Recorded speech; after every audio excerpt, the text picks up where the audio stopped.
Hello, how are you today? Or tonight? Or this morning? Or this evening? Or this afternoon? Whenever. Okay, well, time flies.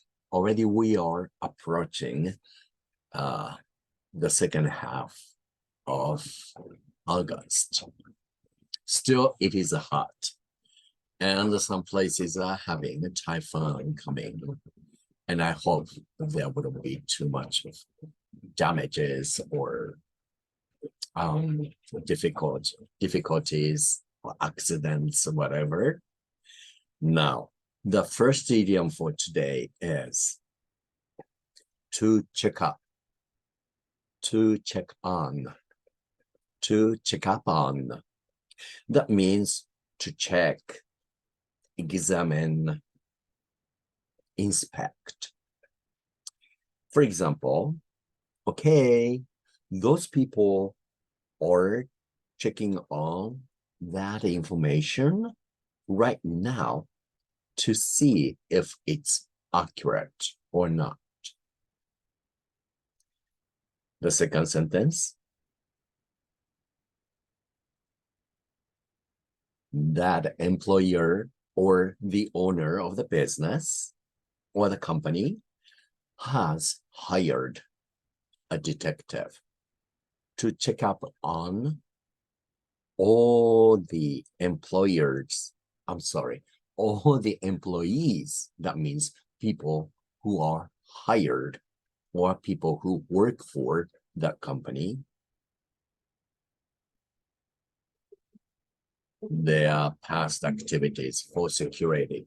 Well, I'm going to say that better this time. Let me do that again. Okay, the owner-employer has hired a detective to check up on all the employees' past activities for security. The last sentence for to check up means, okay, I have my regular checkups several times a year. Or I could say, I have my checkup every 8 weeks in the hospital.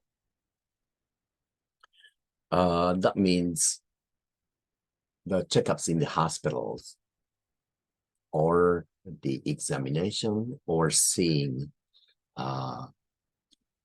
your regular doctor for consultation, medical consultation, without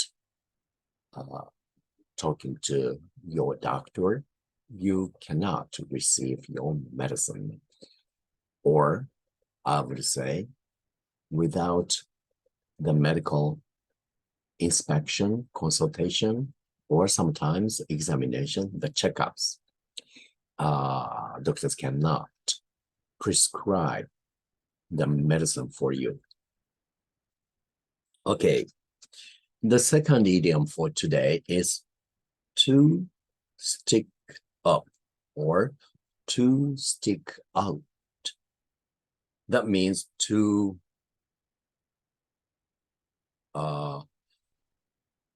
protrude, something coming up like that.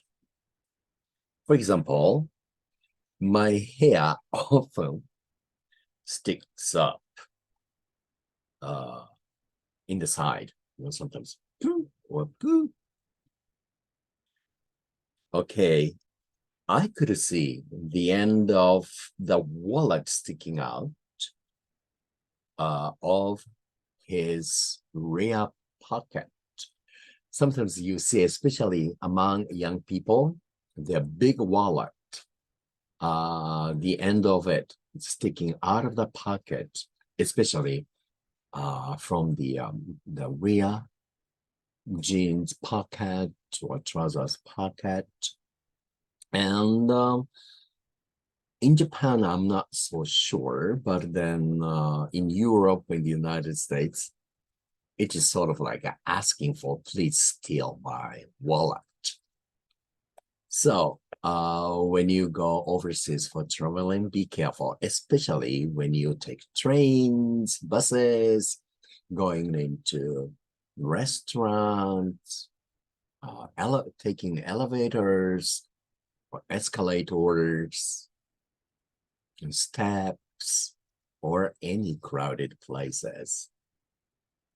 The second sentence, no, the third sentence is, okay, the doctor tells the patient to stick out his or her tongue.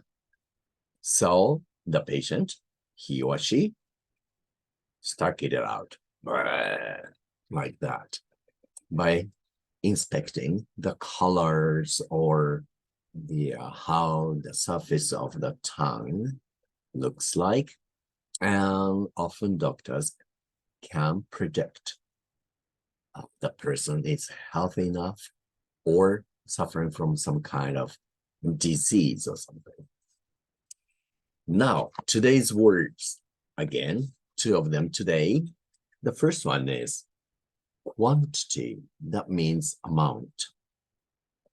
Have you ever heard the quality is more important than quantity?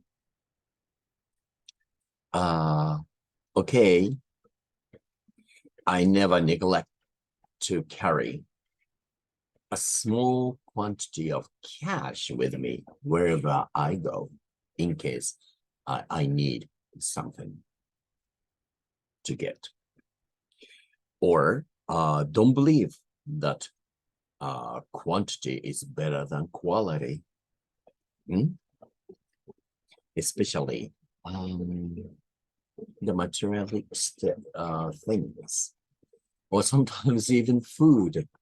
Some people prefer good food with quality than cheap food with quantity. Okay, in my freezer, in my apartment, a large quantity of meat is always stored. Okay, the last word for today is opt. That means choose or favor or to select. For example, if you give me an ice cream choice, I'll opt for chocolate, of course. And what's your favorite flavor for ice cream? Okay, if you give me a veggie choice, that means vegetable choice, when you have, let's say, a piece of steak or fish, well, I'll opt for salad. Usually in the United States, when you have your meat, a main dish, well, meat, it includes fish as well. And it comes with your choice of vegetable, whether it's salad, steamed vegetables, baked potatoes, or sauté or fried vegetables. Sauté is a French word. In English, it is fry, but there's something like a tempura or fried chicken. Those are called deep fried food. So deep fry means there's oil and then you put food, dip inside it and fry it. And just to fry without deep, that means you are, in a French word, sauté or stir fry in a pan. Okay. The last word, I'm sorry, sentence for opt is, for example, many of my students at university opt to study English in Tokyo rather than going overseas. Interesting, isn't it? So I told them to try joining Tokyo Hato bus tour. It has English and Japanese bilingual guide comes with it. And also another one is a Chinese and Japanese bilingual. That's all. But then you see, all the tourists from outside of Japan are not necessarily understand Japanese, right? But then they don't have their own language guide. So English can be their second language or foreign language. So many of them join such tours. And when you join them, oh, they would love to communicate with you because they have no chance talking to or spending time with people of Japan. I mean, ordinary people living in Japan or real Japanese people. They only have maybe few words exchanging with perhaps train station staff or hotel clerks or some restaurant workers. That's all. So if you join them and let them know that you are from Japan, well, local people here, they would love to spend time with you, talk with you. Then you have a chance to show them around or provide some information for them or talk about Japan with them and take a photographs with them and exchange your contact number or email addresses. Then you send the photographs. Well, that's the beginning of international friendships. All right. Now take care of yourself. I'll see you next time. Bye for now.